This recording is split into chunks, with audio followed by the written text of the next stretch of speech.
प्रधानमंत्री नरेंद्र मोदी ने आज गुजरात के कच्छ को दुनिया की सबसे बड़ी ऊर्जा परियोजना हाइब्रिड रिन्यूएबल सोलर प्रोजेक्ट की सौगात दी। प्रधानमंत्री ने रिन्यूएबल एनर्जी पार्क के अलावा मांडवी में डिसैलिनेशन प्लांट और अंजार में सरहद डेयरी के नए ऑटोमेटिक प्लांट का शिलान्यास भी किया।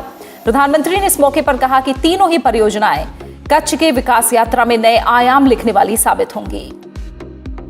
पीएम मोदी ने कच्छ में दुनिया के सबसे बड़े सोलर प्लांट का शिलान्यास किया। तालियों से हम सभी भी सहभागी बने। कच्छ जिले के विहगा कोट गांव के पास हाइब्रिड रिन्यूएबल सोलर प्रोजेक्ट देश का सबसे बड़ा नवीकरणीय ऊर्जा उत्पादन पार्क है। 72,600 हेक्टेयर से भी ज्यादा बड़े क्षेत्र में फैले इस सोलर पार्क में 30,000 मेगावाट नवीकरणीय ऊर्जा का उत्पादन होगा। इस मौके पर प्रधानमंत्री ने कहा, अब कच्छ में दुनिया का सबसे बड़ा हाइब्रिड एनर्जी पार्क बन रहा है। इस सोलर पार्क से 1 लाख से ज्यादा लोगों को रोजगार मिलेगा। प्रधानमंत्री ने सरहद डेयरी अंजार पूरी तरह से स्वचालित दूध प्रोसेसिंग और पैकिंग सिस्टम की आधारशिला भी रखी। इस संयंत्र की लागत 121 करोड़ रुपए होगी और इसमें प्रतिदिन 2 लाख लीटर दूध को प्रोसेस करने की क्षमता होगी। इसके अलावा प्रधानमंत्री ने कच्छ के मांडवी में डिसैलिनेशन प्लांट का भी उद्घाटन किया। समुद्री जल को पीने के पानी में बदलने की दिशा में ये एक महत्वपूर्ण कदम है।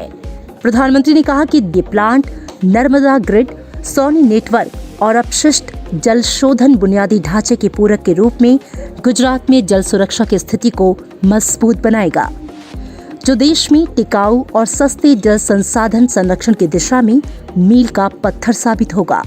इस दौरान प्रधानमंत्री ने सफेद रण की यात्रा भी की और सांस्कृतिक कार्यक्रमों में शामिल हुए। साथियों, मैं जब कच्छ के विकास की बात करता हूं तो मन में बहुत सारी पुरानी यादें, सारी तस्वीरें एक साथ आने लगती है। एक समय कहा जाता था, कच्छ इतनी दूर है, विकास का नामो निशान नहीं है, कनेक्टिविटी नहीं है, बिजली, पानी, सड़क चुनौती का एक प्रकार से दूसरा नाम ही ये था। सरकार में भी ऐसा कहा जाता था कि अगर किसी को पनिशमेंट पोस्टिंग देना है तो कच्छ में भेज दो, और लोग भी कहते हैं मुझे तो काला पानी की सजा हो गई।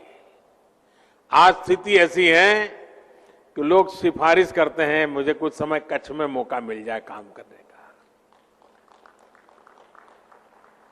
कुछ लोग तो ये भी कहते थे कि इस क्षेत्र में विकास कभी हो ही नहीं सकता। ऐसे ही हालत में कच्छ में भूकंप की त्रासदी भी आई। जो भी बचा खुचा था भूकंप ने वो भी तबाह कर दिया था। लेकिन एक तरफ माता आशापुरा देवी और कोटेश्वर महादेव का आशीर्वाद, तो दूसरी तरफ कच्छ के मेरे खमीरवंत लोगों का हौसला, उनकी मेहनत, उनकी इच्छा शक्ति। सिर्फ कुछ ही वर्षों में इस इलाके के लोगों ने वो कर दिखाया जिसकी कोई कल्पना भी नहीं कर सकता था। कच्छ के लोगों ने निराशा को आशा में बदला। मैं समझता हूं यही तो माता आशापुरा देवी के आशीर्वाद है। यहां निराशा का नाम नहीं, आशा ही आशा होती है। भूकंप में उनके घर भूकंप ने भले उनके घर गिरा दिए थे, लेकिन इतना बड़ा भूकंप भी कच्छ के लोगों के मनोबल को नहीं गिरा पाया था।